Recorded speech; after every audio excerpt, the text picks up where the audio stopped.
Hi everyone, this is Mistel, and today I'm going to show you how to beat Lorewalker Cho in the Celestial Tournament with just 2 pets, so you can get credit for the awfully big adventure achievement. And I'm running with another fairy dragon, a fell flame, and of course the Elec plushie. And I don't know if I've done this before, but at least now I'll do it. I need to confess my love for the nether fairy dragon. It's just so awesome. It's versatile, it's good for so many fights.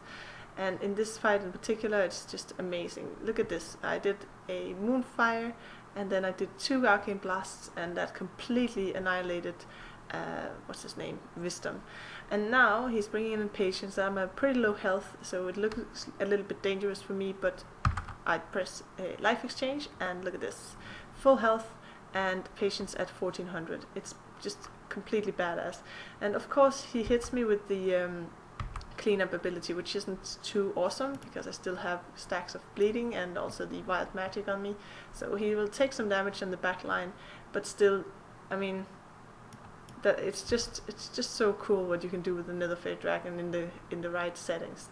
So here I have the fell flame, and I have him with me because of Scorched Earth and Flame Breath, and also because of Confligate to an extent. I'm gonna not use Confligate on Patience. I'm just gonna hammer him down with my Flame Breath and with the Scorched Earth, and then I'm gonna save Confligate for when knowledge comes in, because otherwise it will be on cooldown when he comes in, and I want to actually hurt him. I want to have a dot on him because he's going to kill off my fell flame fairly, I don't want to say quickly, but, well, actually I do want to say quickly. He's gonna kill off my fell flame quite quickly because he is putting on his Amplify magic, and I just want to take as much damage of him before he does that as possible. So at this point you could pull in your Nether Fairy Dragon, but I'm not going to do that because he still has an Amplify magic up, and that's going to hurt, and also I have the Scorched Earth going here, and that is also going to hurt. So what I'm doing is that I'm pulling in the Elec plushie to take the hit from the Amplify magic, and there you go, because he has the magic ability as well. He won't take more than 35% of his health, so that means that he will survive a little bit.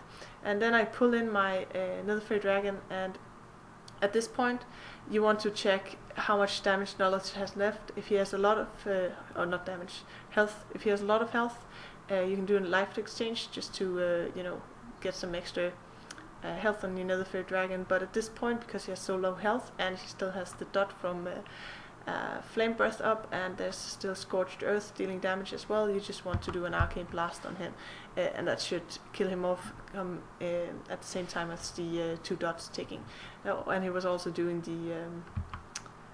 the recovering from Solar Beam as well, so that's fine.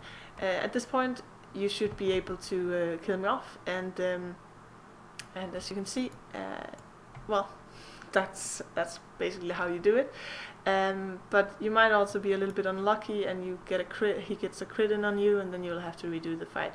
I have seen on Wowhead that some people are using the feline familiar, and I haven't tested myself, but it sounds like a fairly good tactic because it has the Prowl ability and then the Call Darkness. So what you would do is you would have it instead of the Fell Flame, and you would just do Pounce on Patience, and then you would do Call Darkness, and then Prowl. And actually, you know what? I'm going to wait 5 minutes, and then I'm gonna test it out with that as well, and I'll show you a different tactic for this as well.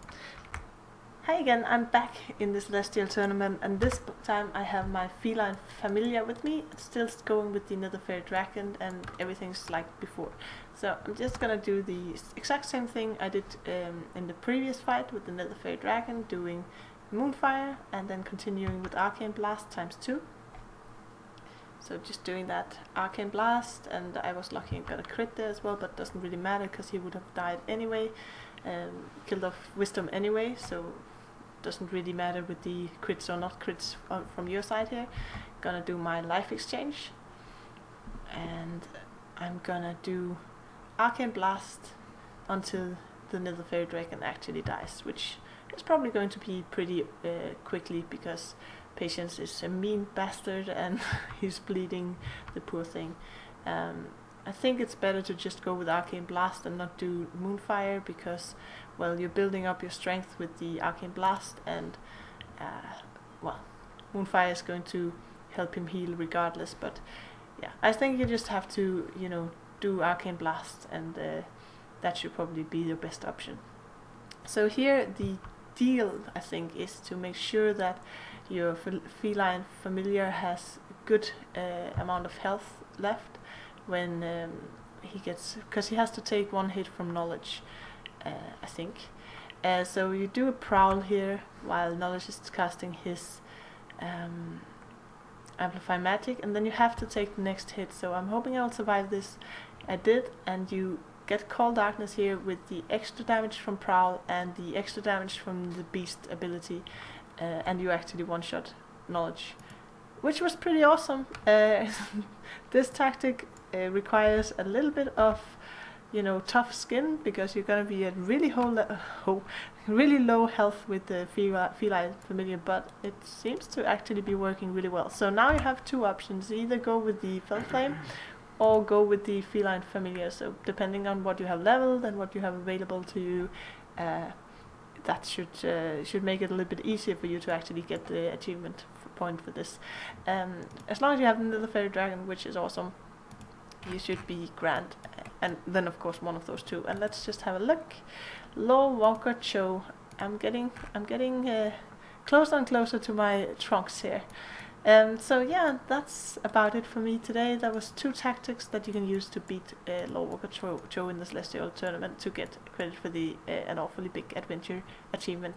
If you have any comments, feedbacks, thoughts, anything like that, leave it in the comment section below. And of course, as always, remember to subscribe to my channel, because I am going to go through all of the